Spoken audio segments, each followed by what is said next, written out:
மகிழ்ச்சியின் சத்தம் வழங்கும் அனுதின தேவமன்னா.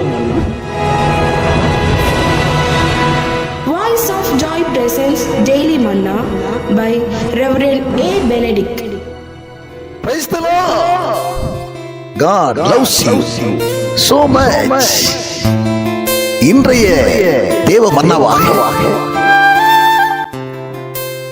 ஏசாயா 53 அதிகாரம் 5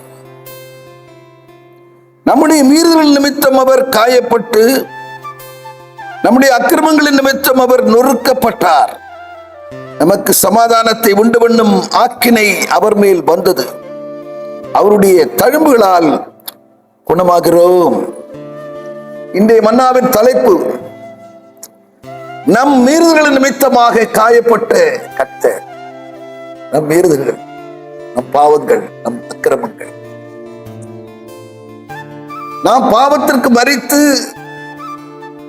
நீதிக்கு பிழைக்க வேண்டும் என்பதற்காக பாவமறியாத அவர் நம்முடைய பாவங்களை ஏற்றுக்கொண்டார் என்று சொல்லி 1 பேதுரு 2 அதிகாரம் 20 நாம் வாசிக்கிறோம். நாம் பாவத்திற்கு மரித்து நீதிக்கு நாம் பிழைத்திட, நீதி செய்கிறவர்களாய் காணப்பட, அக்கிரம சிந்தை நம்ம விட்டு அகன்று போக, நான் பாவங்களை விட்டு ஓய்ந்திருக்க, எனக்கு அன்பான தெய்வச்சனமே, 1 பேதுரு 4 அதிகாரத்திலே 2 சொல்லுகிறது, பாவங்களை விட்டு ஓய்ந்திருப்பதே தேவனுடைய சித்தமாயிருக்கிறது. பாவங்களை விட்டு நாம் ஓய்ந்திருக்க வேண்டும் என்று சொன்னார். பாவங்கள் நம்மை விட்டு பூரணமாய்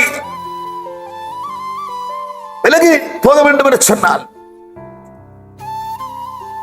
அதற்காகத்தான் ஆண்டவர் நம்முடைய மீறுதல் நிமித்தமாக, நம்முடைய அக்கிரமங்கள் நிமித்தமாக அவர் காயப்பட்டார், நொறுக்கப்பட்டார். தன்னை அவமான சின்னமாக சிலுவையிலே தன்னை ஒப்புக் கொடுத்தார். பிரியமானவர்களே, கேட்கிற அருமையான தேவச்சனமே, பாவங்கள் நமக்கும் ஆண்டவருக்கும் நடுவாக ஒரு பிரிவினையை ஏற்படுத்துகிறது. ஒருவன் கிறிஸ்துவுக்குள் இருந்தால் அவன் புது சிருஷ்டியாயிருக்கிறான். பழையவைகள் ஒழிந்து போயின, எல்லாம் புதிதாயின. அவனை கேட்கிற அருமையான தேவச்சனமே, அவருடைய நாமத்தின் மேல் விசுவாசம் வைத்தவர்களாய் அவரை ஏற்றுக்கொண்டவர்கள் எத்தனை பேர்களோ அத்தனை பேர்களும் அவருடைய பிள்ளைகளாய் மாறுகிறார்கள். நாம் செய்ய வேண்டியது ஒன்றுதான், அவர் மேல் விசுவாசம் வைத்து அவரை ஏற்றுக்கொள்ள வேண்டும். அவரை ஏற்றுக்கொள்ளுகிறவர்கள் என்ன செய்கிறார்கள் என்று சொன்னார், யாக்கோபு 1 அதிகாரத்திலே 21 சொல்லப்பட்டிருக்கிற வண்ணமாக, அழுக்கையும் கொடிய துர்க்குணத்தை ஒழித்துவிட்டு உள்ளத்திலே நாட்டப்பட்டதாயும் ஆத்துமாக்களை ரட்சிக்க வல்லமை உள்ளதுமாயும் இருக்கிற வசனத்தை சாந்தமாய் வசனத்தை ஏற்றுக்கொள்ளுகிறோம். அவரை ஏற்றுக்கொள்ளுகிறோம். அவரை ஏற்றுக்கொள்ளுகிறவர்கள் அவர்கள் பாவத்தினின்று விடுதலை ஆக்கப்படுகிறார்கள்.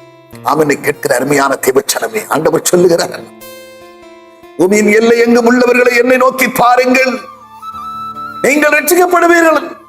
ரட்சிக்கப்படுவதற்கு வேறு மார்க்கமே இல்லை. அவரிடத்தில் வந்தால் போதும், அவரை ஏற்றுக்கொண்டால் போதும். ரட்சகராய் அவரை ஏற்றுக்கொண்டவர்கள், அவரை உறுதியாய் பற்றி கொண்டவர்கள் மீட்பின் அனுபவத்துக்கு நேராய் கடந்து வருகிறார்கள். நம்மை ஒப்புக் கொடுப்போமா? பிதாவே, நாங்கள் உம்மை துதிக்கிறோம், ஸ்தோத்திரிக்கிறோம். ஆண்டவரே, ஆண்டவரே, எங்களுடைய மீறுதல் நிமித்தமாக நீ காயப்பட்டீர். ஆண்டவரே, இடத்திலே நாங்கள் ஆண்டவரே உம்மை நாங்கள் ஏற்றுக்கொண்டவர்களாய், உம்முடைய வசனத்தை ஏற்றுக்கொண்டவர்களாய் காணப்படவும், அது நிமித்தமாக நித்திய வாழ்வுக்குரியவர்களாய் நாங்கள் காணப்பட எங்களை ஒப்புக் கொடுக்கிறோம். பொறுப்படுத்திக் கொள். இயேசு கிறிஸ்து நாமத்தில் செபிக்கிறோம் நல்ல பிதாவே, ஆமென்.